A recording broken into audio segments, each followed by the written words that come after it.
try also cooking those menus sa Thailand? Or nagkaroon ka ba ng training na formal or wala lang? Parang... Wala akong formal training kasi batugan ako pag sa mga formal training. Like going to, getting some certificates or ganon. Wala. For example, sa isang gadget, right? Meron siyang manual. Ayaw kong basahin yun. You would rather figure it on your own, yes. right? What's this? I think nature na lang lalaki. I think so, right? Like 90% of men siguro ganun. Pero nung ako sa Thailand, yun dun nga kasi, as I was telling people, pag off na yung mga offices, yung mga establishments, mag-close sila, sa harap niyan, mag-open yung local businesses, yung mga stalls. Open, cooking, everything. Okay. So, ako naman, nag-aaral ako ng Thai language para naman ma-practice. Just go out and talk to people. Yung mga matatanda doon, ang sweet nila sa mga foreigners.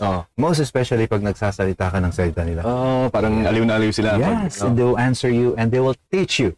So on my part, ang way na natutunan ko yung Thai language is by cooking.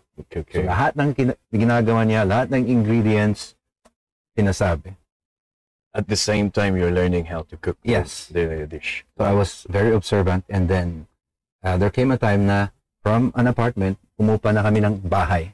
Nauma kami siguro ng outside food, cooked Filipino food. E di naumak manan, why not try to cook the Thai food? I see. Yeah, I was practicing. And then, madali pala. Ganun. Mayroon bang silang similarity with the sabagay, ang dish lang natin, ang pagkain lang natin is... Adobo?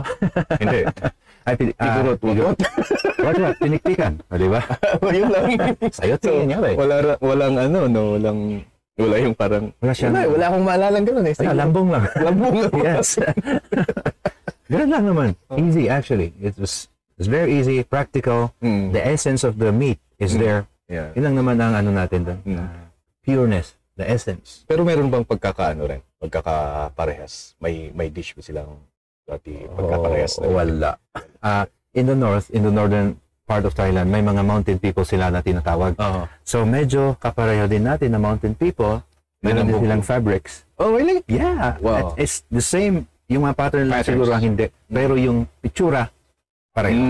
Mga Khmer or mga tawag din, basta tinatawag nilang Kundoy or mountain people. Meron din silang what-what. Pinakuluan lang.